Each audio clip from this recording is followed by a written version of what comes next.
Selamat pagi dan salam sejahtera untuk kita semua. Namo Buddhaya. Perkenalkan, nama saya Evelyn dengan NPM 2441043 dari Prodi Manajemen Universitas Internasional Batam. Jadi hari ini saya akan membuat video mengenai rangkuman yang saya bisa simpulkan atau bisa rangkum dari video YouTube almarhum Romo Cornelis Wawor dan juga Biku Utamo. Dan sudah saya simpulkan atau rangkum di dalam laptop saya. Kita tahu bahwasanya video-video tersebut menjelaskan mengenai karma dan kelahiran kembali atau reinkarnasi. Mengenai karma, apa sih karma itu? Dalam bahasa Sanskerta, karma berarti tindakan. Jadi ketika kita berbuat baik, maka kita akan mendapatkan karma baik. Dan kita berbuat buruk, maka kita akan mendapatkan karma buruk juga, seperti itu.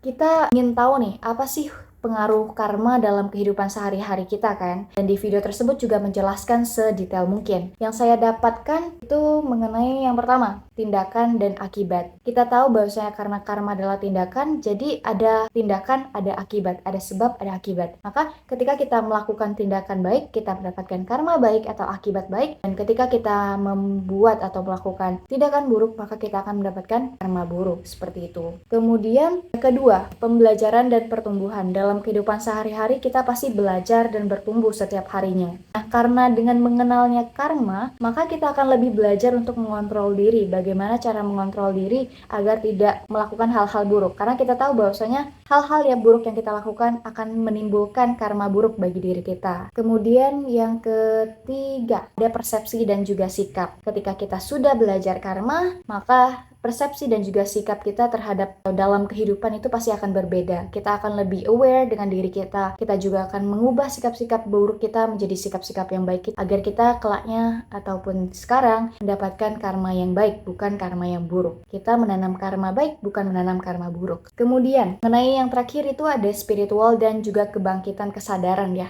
Karena kita sudah belajar karma dan dalam agama Buddha juga diajarkan mengenai karma. Maka dari itu, ketika kita belajar karma, hal tersebut dapat meningkatkan spiritualitas kita dan juga dapat membangkitkan kesadaran kita untuk bersikap lebih baik lagi dalam kehidupan sehari-hari, seperti itu. Kemudian, mengenai kelahiran kembali, teman-teman sekalian pasti pernah dengar kan apa itu reinkarnasi dan juga apa sih hubungannya dengan karma, seperti itu. Kita tahu bahwasanya karma tadi adalah tindakan. Nah, kalau untuk reinkarnasi, dalam agama Buddha itu adalah sebuah keyakinan bahwa setelah kematian, jiwa kita yang mati ini akan hidup kembali, akan terlahir kembali. Dan proses ini nih dipengaruhi oleh karma. Kemudian, mengenai kehubungan. Kita tahu bahwasanya karma itu memengaruhi bagaimana jiwa seseorang itu terlahir kembali, seperti itu. Jadi, ketika dia pada kehidupan sebelumnya itu memupuk karma baik, maka dia akan lahir kembali dalam kondisi yang baik. Namun, di kehidupan sebelumnya itu dia memupuk karma yang buruk,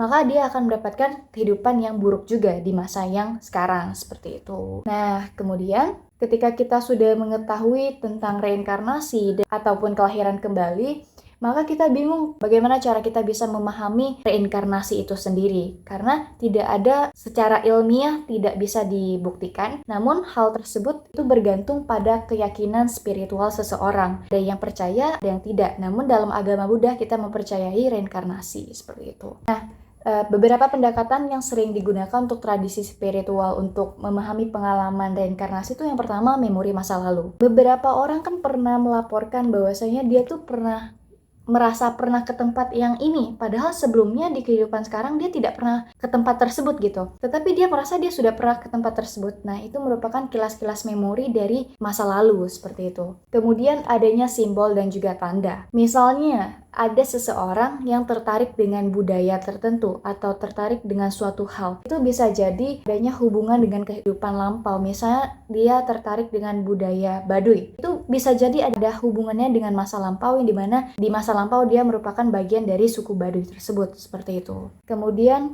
kualitas karma. Kita tahu sendiri bahwa karma dan reinkarnasi tadi juga sangat berhubungan, bukan? Maka kualitas karma itu dapat kita lihat dalam kehidupan sekarang. Mengapa demikian? Karena kualitas karma itu merefleksikan tindakan dan pengalaman hidup saat ini. Dan kesulitan ataupun keberhasilan yang dialami orang pada masa sekarang merefleksikan kualitas karma yang dilakukan pada masa lampau. Dan akibatnya baru dirasakan ketika reinkarnasi atau hidup pada masa yang sekarang, seperti itu. Kemudian, Yang kelima, cara untuk mengetahui itu kita bisa pengajaran atau narasi spiritual karena beberapa tradisi juga mengajarkan tentang kelahiran kembali melalui narasi ataupun kitab suci seperti itu.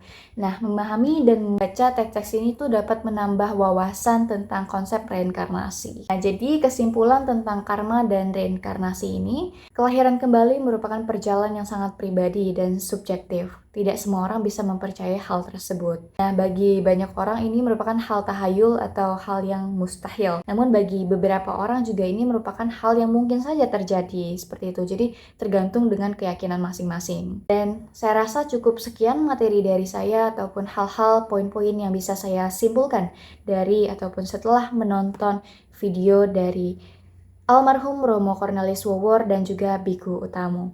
Terima kasih saya ucapkan kepada rekan-rekan semuanya yang sudah menyediakan waktu untuk menonton video ini. Namo Buddhaya.